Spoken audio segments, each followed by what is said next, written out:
ఆకి అదాలత్లో cricket star Virat Kohli గారి మీదున్న ఆరోపణ ఏంటంటే ఈయనకి మూఢనమ్మకాలు చాలా ఎక్కువ. విరాట్, ఇది నిజమేనంటారా? క్రికెట్ మైదానంలో చేతికి మీరు నల్ల వ్రిస్ట్ బ్యాండ్ వేసుకుంటారు ఎందుకంటే శత్రువుల్ని ఓడించడానికి. లేదు సార్, నాకు సూపర్ పవర్ మీద నమ్మకం లేదు. బ్లాక్ రిస్ట్ బ్యాండ్ ఎందుకు వేస్తానంటే, నేను మొదటి నుంచే వేసుకోవడం వల్ల ఒకరోజు బ్లూ డ్రెస్ ఉంది, అప్పుడు మనం వెయిట్ వేసుకోలేము ఎందుకంటే అది వెయిట్ బాల్ కాబట్టి. టెస్ట్ మ్యాచెస్ లో డిఫరెంట్ బాల్, అందుకని వెయిట్ బ్యాండ్ యూజ్ చేస్తాను. నేను అంత సూపర్ స్టిషియస్ కాదు, కానీ ఇంతకు ముందు అలాగే ఉండేవాడిని. కానీ అందువల్ల కూడా ప్రెషర్ ఎక్కువ అవుతూ ఉంటుంది సార్. అది నమ్మి కూడా మనం చాలాసార్లు ఆడుతూ ఉంటాం. అది వర్కౌట్ కాకపోతే ఇక రన్స్ రావు అనిపిస్తుంది. సో నాకు ఇంతకు ముందు ఒక నమ్మకం ఉండేది, కానీ ఇప్పుడు అది లేదనే చెప్పాలి. నిజంగా ఇంతకు ముందు ఇలా జరిగిందా?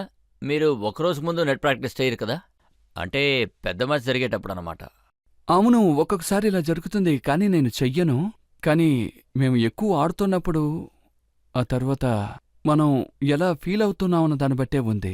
మ్యాచ్కు ముందు నెట్స్లో ప్రాక్టీస్ చేయాలని మనకు అనిపిస్తుంది కదా, ఒక్కొక్కసారి అనిపించదు, ఇంకొకసారి అయితే రోజంతా ప్రాక్టీస్ చేయాలనిపిస్తుంది, అందులోనే కాన్ఫిడెన్స్ లభిస్తుంది. కానీ ఇంతకు ముందు ఇలా ఆలోచిస్తూ ఉండేవాడిని, ఇప్పుడు అలా ఆలోచించడం లేదు. ఎప్పుడైనా ఇలా జరిగిందా? మీరు మూఢనమ్మకాలని వదిలేసిన తర్వాత మీ పెర్ఫార్మెన్స్ చాలా బాగుంది అనిపించే విధంగా ఎప్పుడైనా జరిగిందా? నాకు అలా జరిగింది.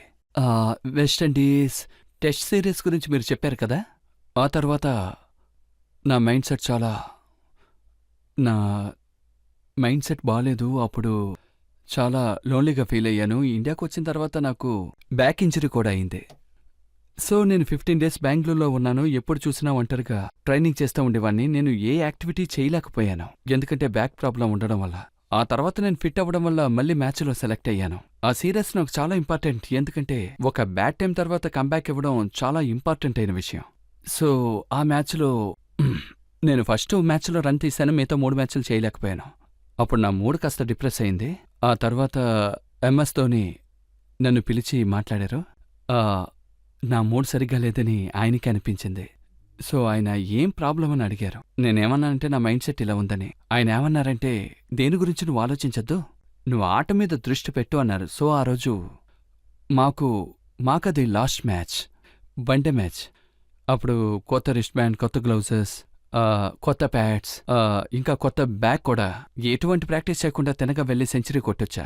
సో దాని తర్వాత అన్ని ఆలోచించడం మానేశాను. దీనివల్ల ఎటువంటి యూస్ లేదని తెలిసిపోయింది. అంటే ఆ ఆట తర్వాత మీ మూఢనమ్మకాలన్నీ ఎగిరిపోయాయి, అంటే ఆ పర్ఫార్మెన్స్ తర్వాత. ఖచ్చితంగా. చాలా మంది ఏమంటూ ఉంటారంటే, ఒకవేళ బ్యాట్ అండ్ గ్లౌస్ వల్ల ఏదైనా జరిగితే రోహిత్ శర్మ గారు కూడా ఇవ్వాలి, ఎందుకంటే ఆయన లక్ పని చేయట్లేదు కదా. లేదు సార్, నేను చెప్పినట్టు సూపర్ స్టేషన్లో నాకు ఏ నమ్మకం లేదు. అంతేకాకుండా ఇందులో ఏమీ జరగదు కూడా. కానీ ఇంతకుముందు నేనేం విన్నానంటే, సచిన్ టెండూల్కర్ గారు ఎప్పుడు కూడా ముందుగా రైట్ ప్యాడే వేసుకుంటారు. ఇది నిజమేనా అంటారా? అవును, నేను కూడా విన్నాను, కానీ ఎప్పుడూ నేను నోటీస్ చేయలేదు సార్ ఆయన ఏ ప్యాడ్ ఫస్ట్ వేసుకుంటారని. అది ఆయన అలవాటు, అది సూపర్ స్టిషియస్ అని చెప్పలేము, అది ఆయన అలవాటని చెప్పొచ్చు.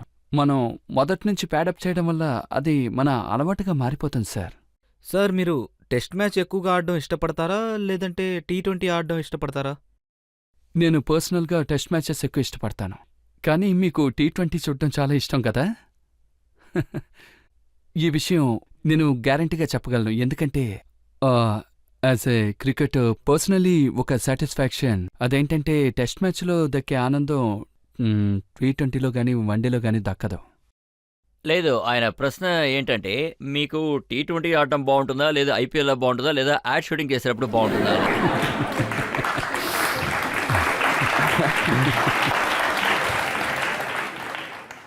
యాడ్ షూట్ అంటే సార్, అది పర్ఫార్మెన్స్కి ఒక రివార్డ్ లాంటిది ఆన్ ఫీల్డ్. అంటే చెప్తూ ఉంటారు కదా, అది ఒక రంగంలోకి దిగితే ఆ పని చేస్తేరాలని. సో వేరే ఆప్షన్ లేదు. సో అది ఒక రివార్డ్, అది నేను ఎక్కువ సంపాదించడానికి దారా? అవును, అలా కూడా చెప్పచ్చు. చాలా మంది ఏమంటూ ఉంటారంటే, అడ్వర్టైజ్మెంట్స్ మీద కాన్సన్ట్రేట్ చేస్తే దాని ప్రభావం పర్ఫార్మెన్స్ మీద పడుతుందంటారు. సచిన్ ఇంకా ధోని వీళ్ళ తర్వాత ఎక్కువగా ఎండోర్స్మెంట్స్ చేసేవి మీరే, అవునా? సార్ అగైన్ ఇదొక ఇండివిజువల్ పై డిపెండ్ అయి ఉంది, ఎంత టైం కేటాయిస్తున్నారన్న దాన్ని బట్టి. ఒకవేళ ఏదైనా ఒక ఈవెంట్ ముఖ్యం కాదని నాకు అనిపించిందంటే, నా ప్రయారిటీ ట్రైనింగ్ అయ్యిందంటే అప్పుడు ఆబ్వియస్లీ నేను ఆ ఈవెంట్ని క్యాన్సిల్ చేసి ట్రైనింగ్ చేస్తాను. ఇదంతా ఒక లేమ్రిస్ అనే చెప్పాలి. మనకి ఒక 4 యాడ్స్ వచ్చాయి, తర్వాత సీజన్లో మేము పర్ఫామ్ చేయలేదు అనుకోండి, ఈ కారణమే చెప్తారు ఎక్కువ డబ్బు సంపాదించాడని. కానీ నాకు ఎక్కువ యాడ్స్ దక్కేదే క్రికెట్ పర్ఫార్మెన్స్ని బట్టే సార్. అది రియలైజ్ చేయడం చాలా ముఖ్యం. ఖచ్చితంగా ఇది ఒప్పుకుంటాను. టైం అవుతుంది, కానీ నా ఫస్ట్ ప్రయారిటీ పూర్తిగా క్రికెట్ మాత్రమే సార్. ప్రజలకి మీరు కనీసం ఇదైనా మాట ఇవ్వగలరని ఆశిస్తున్నాను. నా ఫస్ట్ ప్రిఫరెన్స్ ఎప్పుడు క్రికెటే ఉంటుంది. ఒకవేళ అడ్వర్టైజ్మెంట్ వల్ల మీ క్రికెట్కి ఏదైనా ఇబ్బంది కలిగితే మీరు అడ్వర్టైజ్మెంట్ వదిలేయాలి. ఖచ్చితంగా సార్. ఒకవేళ అది ఇబ్బంది కలిగిస్తే ఖచ్చితంగా వదిలేస్తాను. సార్ నా క్వశ్చన్ ఏంటంటే, మీరు మూవీస్కి వచ్చారంటే ఏ రోల్ చేస్తారు? యాజ్ ఏ క్రికెటర్ లేకపోతే నా రొమాన్స్ లాంటివి చేస్తారా? నేను మూవీస్కి వస్తానని ఎవరు చెప్పారు? లేదు, న్యూస్ చూసి అన్నాను సార్. మీరు తప్పుడు న్యూస్లు దయచేసి వినకండే.